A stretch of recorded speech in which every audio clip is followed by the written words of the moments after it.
Hello and welcome to week 4 in Introduction to Sociology, and we're actually going to be exploring some of my favorite topics to talk about in any one of my classes, and certainly going to get right into that. Now we are in chapter 4, where we're looking at society and social interaction. And what this chapter, as far as the material I pulled from it, is really concerned about is social structure. And actually, previous textbooks that I had, they used to be called chapter on social structure. And that's sort of the interconnectedness of things that is really focusing on two major issues. And that's the social construction of reality, which has a lot to do with your sociological imagination. And we're going to look at an aspect of that. And then, of course, looking at status and roles and how our place among various groups and organizations within our society define how we see our role, how we see ourselves in those contexts. So the discussion we're going to have in class, it's a discussion that's in the course book, is really going to focus on, we'll be doing this pretty early in the class when we meet, focusing on the concept of looking glass self.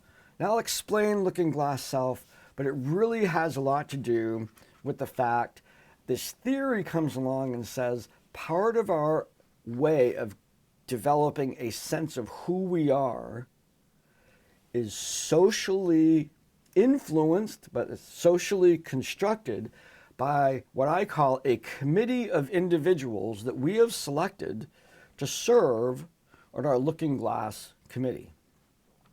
Those individuals are individuals we care about, or we're born into, or we're connected to, either through pleasure or trauma. And those individuals seem to have a say in our own sense of self. So we'll be talking about that as a piece of our self-identity that seems to come from outside of ourselves. And as we develop, we further incorporate that so that those external ideas actually become part of our own perceptions of ourselves in the social context. The other big thing that we're going to be looking at is going to be status and roles. And the easiest way to consider those two objects, status and roles, two concepts, sorry. Status is a job title, role is a job description.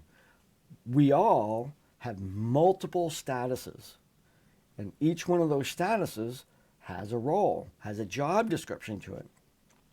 So socially, I'm a husband and a father. And those two have job descriptions to them. You're a student, I'm a professor.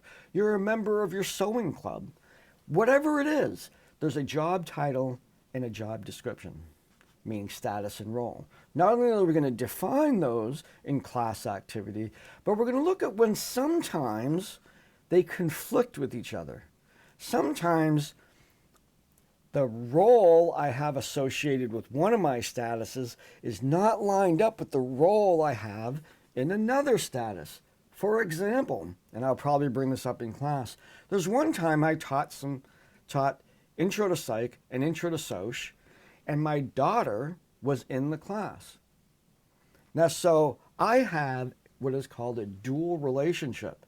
And usually those are frowned upon in professional organizations. In fact, people questioned, how fair am I going to be to my own daughter? Of course, I'm invested as a father in her success, but I also have a function as an instructor to hold people accountable. So you can see where there might be some strain that occurs. Of course, my daughter and I talked it over, and we actually talked about role and role strain and role conflict, and worked out exactly how we would communicate about the class when I had the hat on as an instructor, and how we would communicate about the class when I'm her father. And she was actually living with us at the time, so that much more.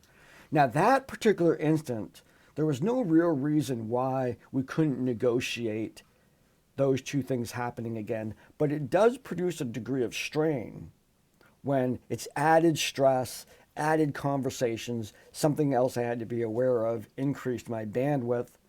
Sometimes, however, there can be a very significant conflict. And maybe it's easy to look at these as maybe there might be a conflict between your job and being a student.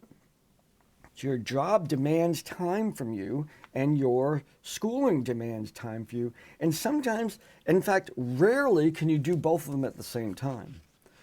So if you're scheduling your time to study and you're going to work on a particular project, and then your work calls you to have you come in to carry another shift, you're in a role conflict. I have to choose which one is going to happen. One's going to suffer, one's not.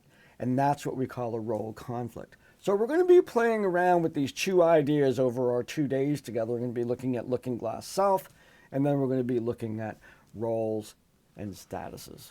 So I look forward to the time we're going to spend. Get into the textbook, get into the course book, and I will see you folks on Tuesday.